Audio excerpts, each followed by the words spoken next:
Présentation du projet. Le jardin thérapeutique consiste à créer un espace vert avec une clôture végétale, où les patients peuvent y planter des fleurs, des légumes et apporter de la décoration. Le projet de jardinage thérapeutique, s'effectue sur l'espace naturel devant le service de soins de suite et de réadaptation de Thouars. Il a été créé en 2020, dans le but de proposer une nouvelle activité. Depuis, ce lieu a été investi par les patients qui prennent plaisir à semer, voir pousser leurs plantations et les récolter. Au-delà du jardinage, la symbolique de la graine semée, de l'attente de la maturation du soin que l'on apporte pour enfin récolter les fruits sains, naturels prend tout son sens auprès du public accueilli. Cet atelier demande patience et investissement dans la durée. Il permet d'acquérir des techniques mais également de partager le savoir. Il s'agit d'une médiation à la relation, un apprentissage d'une démarche écologique d'autonomisation. Un temps est organisé une fois par semaine avec un encadrant, cependant pour la continuité du projet les patients s'investissent sur plusieurs jours, plusieurs semaines en autonomie. Comme nommé au-dessus, cet atelier a beaucoup d'effets positifs, cependant les saisons et les conditions climatiques nous contraignent d'interrompre l'activité durant les mois d'hiver. Afin de pouvoir maintenir cet atelier tout au long de l'année, nous souhaiterions bénéficier d'une aide financière pour le financement d'une serre de jardin. Nous manquons de place au sein de l'hôpital, une serre nous permettrait d'avoir un lieu dédié à cet effet. Pour les patients présentant des dégâts neurologiques, à type syndrome cérébelleux, neuropathie, ainsi que les pathologies cardio-respiratoires dues aux addictions à l'alcool et le tabac, l'activité jardinage s'adapte aux capacités physiques des patients et est un outil qui peut aider à récupérer sur le plan moteur.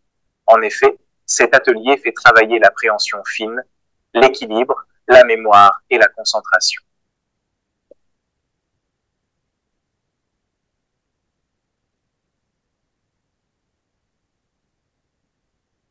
Pour la découverte et créer de nouveaux plaisirs, pour pouvoir continuer à pratiquer à la sortie. Créer un lien social humain à travers le jardinage et les plantes ainsi qu'avoir une vision artistique du jardinage. L'atelier jardinage permet également de favoriser les échanges et le savoir dans le groupe et entre patients et professionnels. Travail sur l'estime de soi, l'autonomie, l'indépendance, sont des dimensions psychologiques perturbées chez ces patients. Ces activités de jardinage n'ont pas besoin de supervision stricte des encadrants. Elles peuvent permettre de récupérer la confiance et l'estime de soi en leur montrant qu'ils peuvent créer, entretenir leur propre espace productif avec la beauté et le charme de la nature. Cette activité jardinage leur permettra de redécouvrir leur potentiel.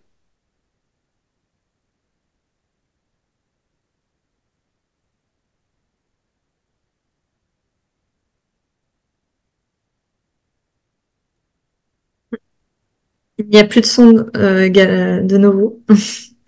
C'est bon, Ça arrive. Objectifs ergothérapeutiques. Les patients du fait de leur addiction peuvent être moins actifs dans leur quotidien, activités professionnelles, loisirs, gestion du quotidien, etc.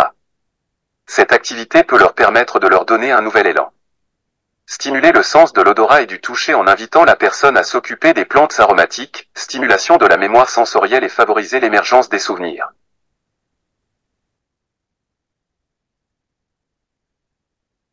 La prévention de la rechute, elle fait partie des objectifs de séjour en addictologie. Nous essayons d'initier les patients à de futures activités de loisirs pour qu'ils puissent occuper leur temps libre à la sortie, pour reprendre confiance en eux et découvrir un autre plaisir que celui d'être dans les produits. Le jardinage fait partie de ce type d'activité thérapeutique.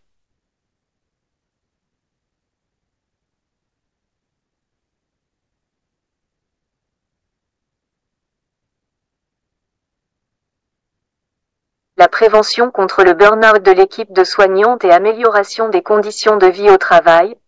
En outre, de tous les intérêts déjà cités, l'accompagnement des patients dans le jardinage améliorerait le bien-être et la condition de vie au travail et de diminuer le burn-out chez tous les professionnels. Les tâches répétitives, l'écoute de la souffrance psychique des malades et aussi le travail administratif sont des facteurs d'épuisement psychique. Dès lors, cette activité rajoutera de l'enthousiasme, de la motivation pour les équipes et prévient l'épuisement professionnel. Nous sollicitons une aide financière de la part de l'Agence régionale de santé pour ce projet qui, pour résumer, a un apport préventif, mais aussi curatif pour toutes les pathologies addictives et leurs conséquences somatiques et sociales, avec un effet bénéfique également pour les soignants.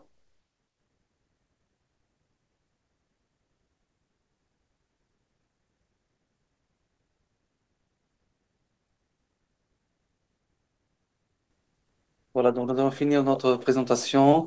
S'il y a des questions que je peux répondre aux organes, on s'en va à votre écoute. Là, on vous a dit la globalité, en fait, on vous a expliqué notre projet, là où on en était à peu près. Donc, du coup, c'est vrai que maintenant, on a eu le financement pour la serre, donc c'est en cours, hein. On a des normes à respecter, donc on est actuellement en train de voir comment ça peut se réaliser. On a aussi maintenant l'intervention de Vent d'Ouest à Niort, qui est une association qui vient nous aider à cultiver notre jardin de façon éco-responsable et qui nous donne aussi des billes pour avancer.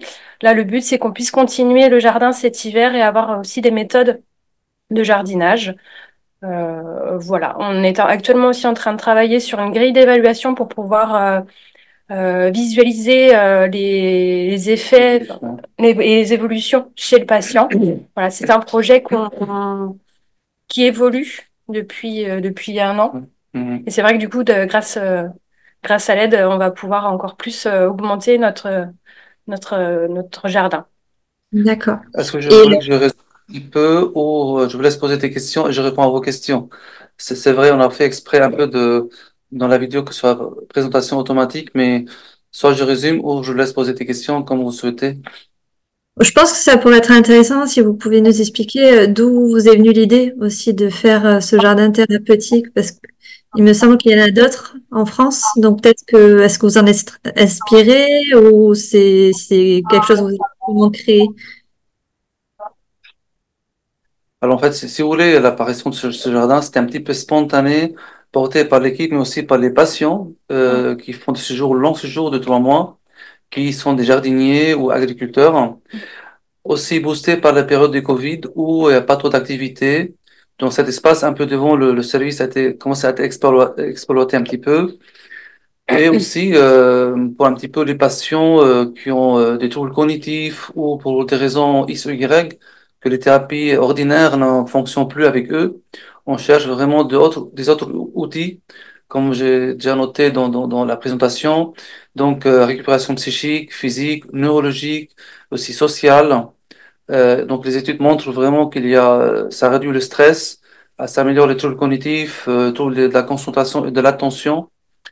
Voilà, donc ça a évolué de plus en plus et donc comme je vous ai vu tout à l'heure, et c'est vrai le projet serre, la serre qui va compléter un petit peu ce jardin pour qu'on puisse vraiment que l'équipe puisse travailler toute l'année, pas que l'été ou l'automne. Voilà. Après, donc, c'est vrai, on parle souvent de jardinage thérapeutique ou jardin thérapeutique. La différence, c'est que les jardins thérapeutiques, que ce soit floral, aromatique ou aquatique, c'est vraiment observer ces jardins et se détendre en stimulant les les sens. Par contre, le jardinage thérapeutique, c'est vraiment participer et travailler et voir l'évolution des plantes avec la supervision des professionnels, éducateurs et des jardiniers et infirmiers. Aussi, comme j'ai déjà noté, donc sur les addictions, il y a des conséquences neurologiques, surtout l'alcool. Donc, ça aide vraiment à des gens qui ont des jardiniers qui travaillent plus, qui n'exercent plus leur métier depuis des années. Donc, c'est un peu le moment pour qu'ils reprennent leur confiance en eux en travaillant et nous aider parfois. Ils nous donnent des idées. Mais aussi, c'est prouvé que le jardinage, de manière sérieuse bien sûr, peut réduire le craving, c'est l'envie de consommer des produits illicites. Et aussi, juste derrière information, le but que stimuler les gens qu'ils puissent faire ça chez eux et qu'ils continuent dans leur espace, dans leur village, ville ou leur maison, cette activité, notamment le but occupationnel, qui reste pas toute la journée sans rien faire et le produit va prendre la place. Après, voilà, s'il y a des questions, nous sommes prêts. Alors moi j'ai encore une question du coup. Euh, Par rapport du coup, donc c'est vraiment un échange, enfin c'est quelque chose avec construit avec les patients, si je comprends bien. Est-ce que vous pourriez un petit peu me parler des retours des patients qui sont du coup inclus dans ce programme-là? Alors, c'est des retours positifs hein, pour certains, ils sont volontaires de venir au jardin. D'autres, c'est un petit peu plus difficile. Mais voilà, et c'est une fois initié, une fois expliqué, c'est que des retours positifs. Certains me disent, ah ben, au moins pendant 1 heure, je n'ai pas fumé, j'ai pas eu de pensée, j'étais bien. J'étais dans le jardin, posée, et puis voilà, il y a... Après, c'est vrai, l'avantage de cette activité, donc soit dans un groupe avec inclusion, de manière un peu que groupe ferme, mais aussi groupe fermé, pardon, mais aussi les patients volontaires peuvent commencer eux-mêmes, donc ils observent spontanément la présence de ce jardin et ils viennent parfois spontanément Mm. pour continuer, et donc ça l'aide beaucoup, notamment pour le sommeil, pour les gens qui ont insomnie. Voilà, j'ai bien jardiné, j'ai bien travaillé aujourd'hui.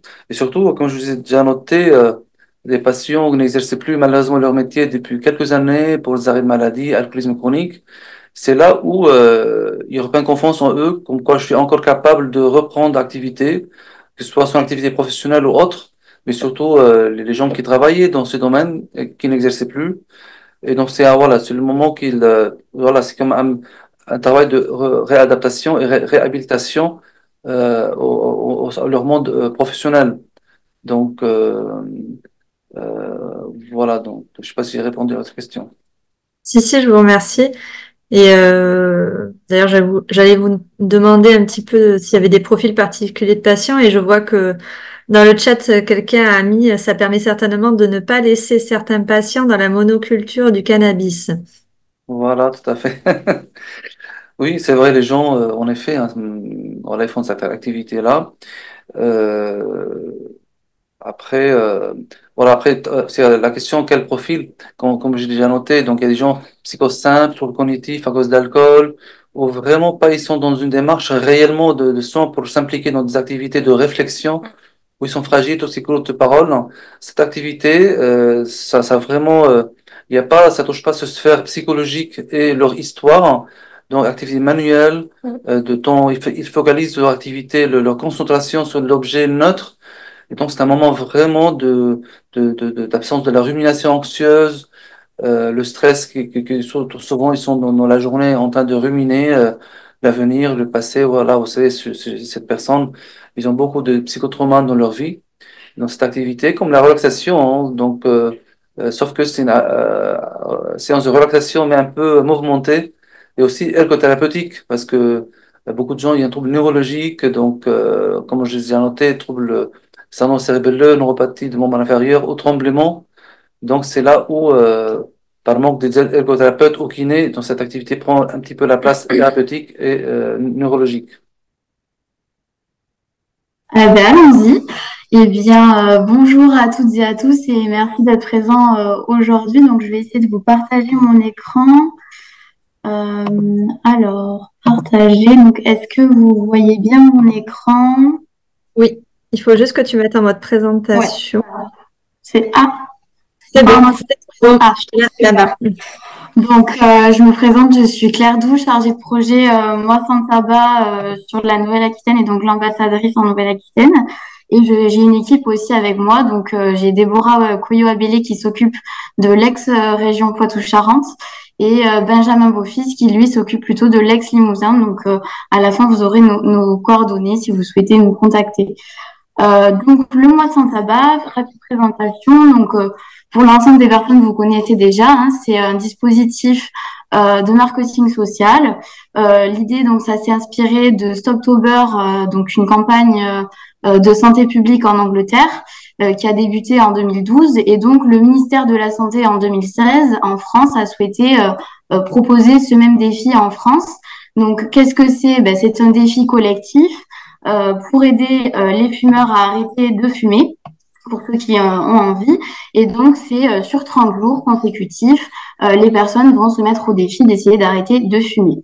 Donc pour tout le monde, puisqu'effectivement c'est un challenge du coup qui est à destination des personnes qui essayent d'arrêter de fumer, mais les supporters ont leur rôle à jouer, puisqu'en fait le fait d'être soutenu et donc d'où la phrase en novembre on arrête ensemble.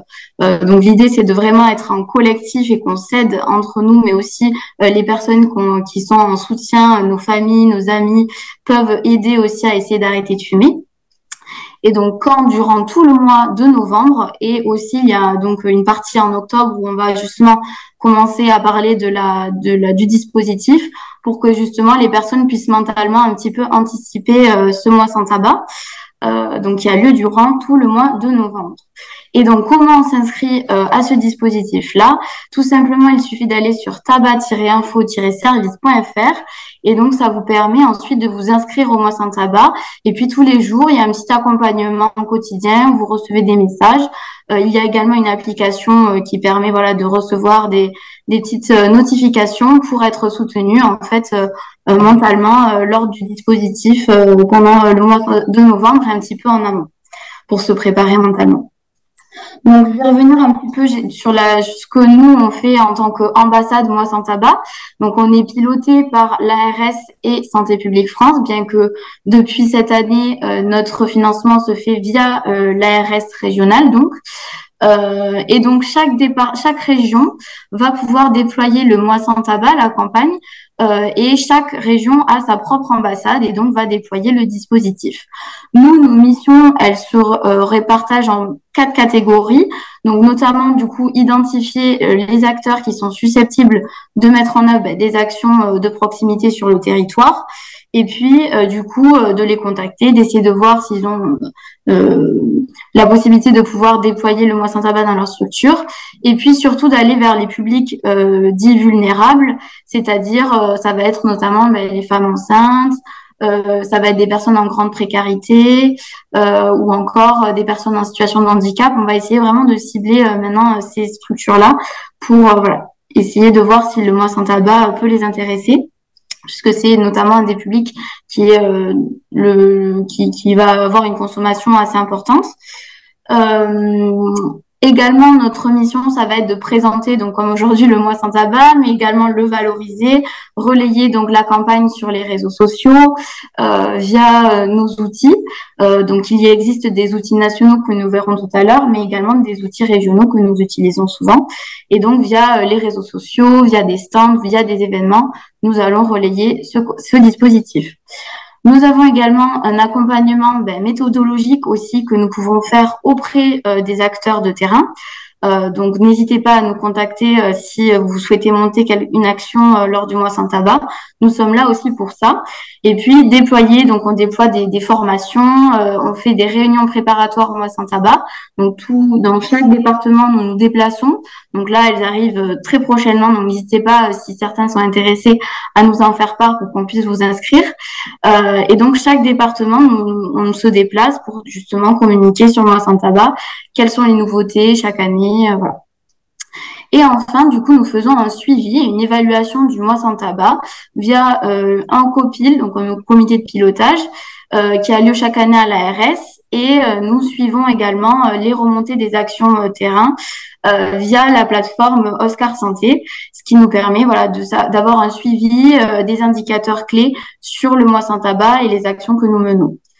On peut dire effectivement que le Mois sans tabac est un projet probant dans le sens où de nombreuses études ont permis de le prouver, notamment celle de l'OCDE, qui montre qu'effectivement, quand on investit 1 euro dans le Mois sans tabac, cela génère plus de 7 euros d'économie sur les dépenses de santé du fait de l'arrêt du tabagisme. Donc, on voit effectivement que ça a un réel impact. Voilà. Et puis, d'ici à 2050, le Mois sans tabac permettrait d'éviter presque 250 000 cas d'infection respiratoire basse, un peu moins de 50 000 cas de BPCO et également un peu moins de 30 000 cas de cancer. Donc, c'est vraiment une campagne qui a un impact assez important du coup sur la société en France. Quelques chiffres du Mois sans tabac au niveau national. Donc, l'année dernière, nous avions du coup eu en 2023 un peu moins de 160 000 inscrits. Donc c'est une très belle édition, bien qu'elle ait été un peu moindre par rapport à l'année d'avant. Voilà, c'est quand même une très belle participation. On espère que pour l'édition pour la 9e édition, on aura encore plus de monde. Nous avions également un peu plus de 6000 partenaires qui étaient inscrits aux côtés des fumeurs et donc qui du coup soutenaient la campagne. Donc c'était un très beau chiffre aussi, avec presque 5000 commandes passées. En termes d'inscrits, nous, ça nous place en 5e région en termes d'inscription. Donc, on y reviendra un peu sur ces chiffres après. Mais voilà, ça montre que sur les 13 régions en France, nous avons quand même une belle place. Donc, c'est important de le souligner. Donc, concernant le mois sans tabac en Nouvelle-Aquitaine, nous proposons donc, comme je vous le disais, des formations. Donc cette année, en 2024, nous avons proposé déjà aborder la question du tabac à Guéret. C'était le 6 juin dernier, donc effectivement, c'était une belle formation, ça s'est très bien passé. Nous avons une prochaine formation là à Sarlat le 17 octobre, qui est déjà complète. Et nous avons également une formation sur la place de la nutrition dans le sevrage tabagique. Donc, cette formation, elle aura lieu le 14 et le 15 octobre. Pareil, c'est une formation qui est complète, mais n'hésitez pas donc à nous contacter si c'est des formations qui pourraient vous intéresser, puisque nous allons probablement bientôt réfléchir au calendrier 2025. Donc, n'hésitez pas à nous dire, et puis nous, on pourra après vous recontacter et vous mettre en liste prioritaire.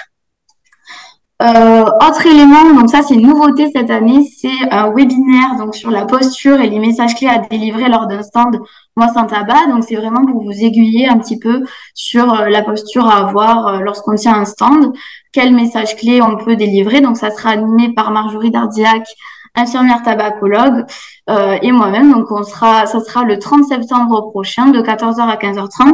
Donc, nous avons déjà de nombreuses personnes qui se sont inscrites. Donc, je vous remercie pour ça si vous en faites partie.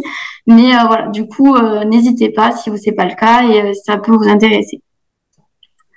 Autre élément, c'est également les stands de Moi sans tabac qui sont assez phares. Du coup, c'est des stands qui sont proposés grâce à Santé publique France et qui nous permettent du coup de proposer lors de ces stands des moments, du coup, justement des prescripteurs qui viennent pour pouvoir faire des prescriptions lors de ces journées. On va souvent dans les hauts-champs, puisqu'effectivement dans les zones où il y a des catégories socio-professionnelles plus vulnérables, voilà, pour pouvoir justement toucher un peu le grand public, mais aussi ces catégories de personnes. Et donc on propose donc le mois sans tabac. De nombreux partenaires viennent aussi présenter leurs outils. Donc si vous êtes intéressé, n'hésitez pas. Et donc les prochaines dates, c'est donc le 11 octobre à Bordeaux-Lac à Bordeaux, le 25 octobre au stand à Auchan Porte Sud à Poitiers. Et enfin, nous en avons un nouveau là, donc à Limoges, le 2 novembre. Donc pareil, nous serons présents sur ces stands-là. Autre stand aussi que nous allons proposer cette année, on a décidé cette année d'aller vers les clubs sportifs. Donc du coup, nous serons à l'UBB le 26 octobre, au SUA le 14 et ou 15 novembre. Donc sur cette date, elle n'est pas encore fixée. Nous serons également au LH Limoges, donc c'est un club de handball à Limoges. Donc là, la date ne va pas tarder à tomber. Et puis nous aurons d'autres stands. Donc nous avons été à Rapidoc, ça s'est très bien passé, donc à Poitiers et Bordeaux. Les étudiants étaient ravis. Et puis nous serons à la polyclinique de Jean Villard et nous allons aussi probablement proposer des stands sur des structures dans le milieu du handicap. Voilà, donc pour ce qui est des outils nationaux sur le mois sans tabac, donc c'est à retrouver d'ailleurs, la commande est enfin ouverte pour pouvoir commander vos kits mois sans tabac donc sur le site Tabac Info Service. Un mail est d'ailleurs parti ce matin pour vous en informer. Et donc, vous pouvez, à partir de 14h, commencer à commander vos outils. Il y a également la possibilité de télécharger, du coup, des dépliants de Santé publique France. Donc, pourquoi arrêter de fumer, comment arrêter de fumer, voilà, quelques dépliants. Il y a aussi grossesse et tabac. Donc, plein d'outils que vous pouvez télécharger ou commander, voilà. Nous avons également donc des flyers pour pouvoir communiquer sur la campagne qui expliquent tous les outils qui existent au niveau national. il existe aussi des affiches de santé publique qui permettent de communiquer dans les milieux professionnels, puisque c'est des phrases qui sont spécifiques à des corps de métier, notamment dans le BTP, par exemple, dans les bureaux. Voilà, ça dépend du milieu dans lequel vous travaillez, mais il en existe différentes sortes. Vous pouvez aller regarder aussi sur le site. Le 3989 qui est aussi joignable donc du lundi au vendredi. Et donc, ce numéro permet d'avoir accès à un tabacologue ou une tabacologue pour répondre à vos questions, avoir un suivi. Et puis, l'application de soutien, quand j'en parlais tout à l'heure. N'hésitez pas aussi à aller voir sur notre site moisantabac-na.com où vous avez aussi tous les outils que vous pouvez télécharger. Concernant les outils Moi Sans Tabac, en région, cette année, nous avons décidé, alors il n'est pas sur le diapo, mais nous avons décidé de pouvoir proposer des goodies. Donc un goodies qui sera la balle anti-stress. Elle sera en dos coloris, donc vert ou rouge, et vous pouvez les récupérer lors des réunions Moi Sans Tabac ou directement venir sur nos antennes en nous contactant en amont. Autre outil que nous proposons, c'est la campagne des animaux sans filtre. Donc, via cette campagne, qui a été créée en 2021, la première année lors du 31 mai, donc Journée mondiale sans tabac, nous avions proposé donc une première campagne avec des affiches, comme vous pouvez voir avec cet animal, donc le lapin, devenir riche sans rien faire, comme Hubert ça vous dit. Donc c'est une affiche en fait assez humoristique ou assez qui en tout cas pique la curiosité et qui permet de scanner un QR code et donc c'est accessible c'est à destination du grand public et ça permet d'aborder la question du tabac sous le levier là par exemple sous le prisme de l'aspect financier. Donc, qu'on peut faire des économies en arrêtant de fumer, par exemple. Ça peut être aussi sur l'environnement, sur le bien-être, sur la beauté. Voilà, c'est différents thématiques qui permettent ensuite d'aborder la question du tabac. Nous avons aussi donc ces animaux sont devenus des coco-coches. Donc, l'année suivante, nous avons proposé des petits outils pour les professionnels de santé. Et ça permet de pouvoir faire des petits ateliers sur les différentes thématiques dont je vous parlais, donc environnement, financier, beauté, bien-être. Et donc tous ces aspects-là permet de faire des ateliers sur cette thématique. Autre outil qu'on a créé donc là cette année qui est la nouveauté 2024, c'est les poneys, donc le SAV, soutien animalier en vadrouille, je cherchais la fin. La marche n'est pas seule pour remonter en selle, en fait, tout simplement pour dire qu'il n'y a qu'un pas pour essayer c'est pour parler de la reprise du tabac et donc essayer de déculpabiliser les personnes qui ont repris et puis un petit peu avoir des témoignages et trouver des solutions pour essayer de déculpabiliser les personnes qui ont repris et voir comment on peut faire pour essayer de réessayer d'arrêter. Autre outil que nous proposons, donc c'est des affiches personnalisables que vous pouvez retrouver sur le moisantabac.na.com sur notre site. Le podcast Club de fin, qui permet d'aborder avec notre tabacologue Marjorie Dardillac justement tout ce qui est des situations du quotidien et donc elle répond après à ces questionnements. Nous proposons aussi des coloriages, des mots croisés pour justement lutter contre le craving. Et enfin, des guides de consultation qui sont sur une page sur la Nouvelle-Aquitaine. Vous pouvez cliquer sur le département qui vous correspond et donc vous pourrez retrouver tous les lieux de consultation. Nous sommes justement en train de les mettre à jour, donc si ça n'est pas encore mis à jour sur le site, ne vous inquiétez pas, c'est en cours. Voilà. Donc ça, c'est pour nos outils régionaux. Également sur les réseaux sociaux pour le Moi Sans Tabac. Nous sommes donc très actifs dessus, notamment sur Instagram où nous sommes les premiers à avoir le plus de followers de toutes les ambassades, donc c'est quand même important de le notifier. Mais du coup, on compte sur vous pour vous abonner si c'est pas le cas. Et ne pas hésiter à regarder, à les piocher, à nous identifier lorsque vous êtes sur les réseaux sociaux, parce que nous, ça nourrit effectivement les réseaux aussi, pour vous aussi. Donc, c'est très important de ne pas l'oublier. Ça reste un moyen de communication important de nos jours. Donc, que ce soit sur Instagram, sur Facebook. Et puis, nous avons également un groupe Facebook, les habitants de la région Nouvelle-Aquitaine, qui permet justement voilà d'être nourri directement par les personnes elles-mêmes. Donc un habitant va pouvoir mettre un post et puis les gens vont pouvoir réagir, j'ai besoin de soutien, est-ce que je peux enfin voilà, donner ces tips aussi pour essayer d'arrêter de fumer, voilà, chacun peut réagir et donc c'est ça qui fait le côté solidaire du groupe. Donc là, on vous a mis un petit exemple quand on retrouve enfin l'odorat et le goût après avoir été fumé. Voilà, c'est aussi un peu cet aspect humoristique du mois sans tabac. En parlant d'humoristique, nous proposons aussi depuis donc 2021, la région Nouvelle-Aquitaine a lancé le défi, le challenge interstructure pour justement redynamiser la campagne et puis aussi un petit peu fédérer autour de ce mois sans tabac. Pour cela, nous avons proposé ce challenge qui consiste à répondre pendant le mois de novembre à 4 défis, donc 3 défis et un bonus. Donc sur les 3 défis, donc chaque semaine nous envoyons un défi ludique, positif, non jugeant, pour justement aborder la question du tabac. Vous en avez un exemple juste à côté. Et l'idée c'est voilà de pouvoir répondre en équipe, donc une équipe de 2 à 10 joueurs maximum. Voilà, l'idée c'est de collectivement essayer de réfléchir sur la thématique du tabac. Et chaque semaine, après, vous nous envoyez vos réponses. Et suite à ça, nous, on va pouvoir avoir un jury qui va donner des points.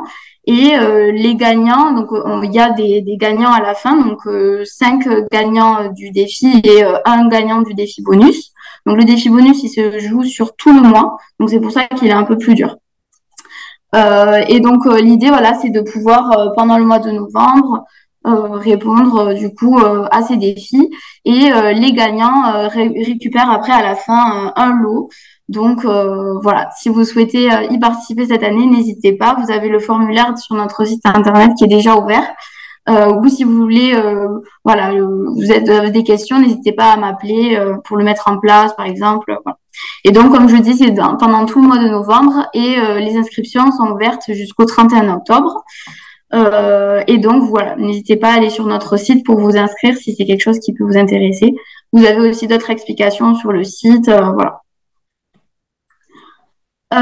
Donc le mois sans tabac, c'est aussi donc le suivi, comme je vous dis, et l'évaluation. Pour cela, il existe une plateforme qui s'appelle Oscar Santé, qui permet de recenser en fait l'ensemble des actions qui sont menées pendant le mois sans tabac. Vous pouvez notamment, justement, vous avez un exemple, vous pouvez piocher par région, par année, par type de public, voilà, les différentes actions qui sont menées pour pouvoir un petit peu vous aiguiller lorsque vous souhaitez mettre en place une action mois sans tabac. Et puis nous, ça permet voilà aux partenaires de pouvoir valoriser leur action et faire entrer dans un réseau de partenaires qui s'engagent à mettre en place des actions et à les publier sur Oscar Santé. Donc pour cela, quand vous publiez ensuite vos actions, il faut passer par démarche simplifiée. Donc voilà, chaque année, il faut créer un nouveau compte et remplir donc ce petit formulaire qui nous permet en fait de savoir combien il y a eu, enfin l'impact qu'a eu du coup le mois sans tabac, combien il y a eu de personnes qui ont été, d'actions qui ont été montées par région, par département, etc. Donc c'est vrai que c'est un bon outil pour pouvoir avoir un suivi justement de ce mois sans tabac. Au niveau donc national et régional puisque c'est un outil national. Voilà. Concernant donc les chiffres mois sans tabac de 2023, donc un petit bilan, bien que nous ayons le copil chaque année, mais tout le monde ne peut pas y participer, donc voilà, moi ça permet de remettre quelques chiffres à jour. Donc nous avons eu une belle évolution du nombre d'actions qui a été mis en place depuis le début en Nouvelle-Aquitaine, puisque nous avons eu presque 2500 actions saisies en Nouvelle-Aquitaine depuis la création du mois sans tabac, donc depuis 2016. Donc c'est vraiment beaucoup d'actions. Donc merci beaucoup aux partenaires qui se mobilisent. Et puis ça nous place en fait en termes d'actions saisies en deuxième région les plus du coup engagées et qui proposent des actions sur le mois sans tabac. Donc c'est merci à tous pour ça. L'année dernière, il y avait presque 15 000 inscrits pour les Néo-Aquitains et Néo-Aquitaines de la région Nouvelle-Aquitaine. Donc, c'est vraiment super. Donc, vous pouvez voir le détail sur chaque département si ça vous intéresse. Et puis, pour le challenge interstructure, donc on voit qu'il y a un taux de participation, non, un taux de nombre d'équipes inscrites qui stagne. Voilà, donc une première année qui a bien débuté, puis après ça s'est soldé ensuite par un chiffre qui continue de grandir, mais qui reste aussi stable en 2023. Donc, on espère que cette année, vous saurez aussi vous mobiliser pour ce défi et puis vous challenger un petit peu en équipe en sachant que ce sera des nouveaux challenges, des nouveaux défis. Donc, n'hésitez pas à aller à vous inscrire. Et on voit qu'effectivement, il y a un taux de participation à au moins un des défis de presque plus de 90% à chaque fois. Donc, c'est vraiment des super, quoi. Voilà, donc j'espère que j'ai été assez exhaustive, vous avez bien compris tous les points clés. Merci pour votre écoute et puis on vous laisse ici les petits, si vous souhaitez noter un peu nos contacts selon les régions. Donc voilà, donc Déborah qui est sur l'Aix Poitou-Charentes, Benjamin sur l'Aix Limousin et de mon côté sur l'Aix Aquitaine.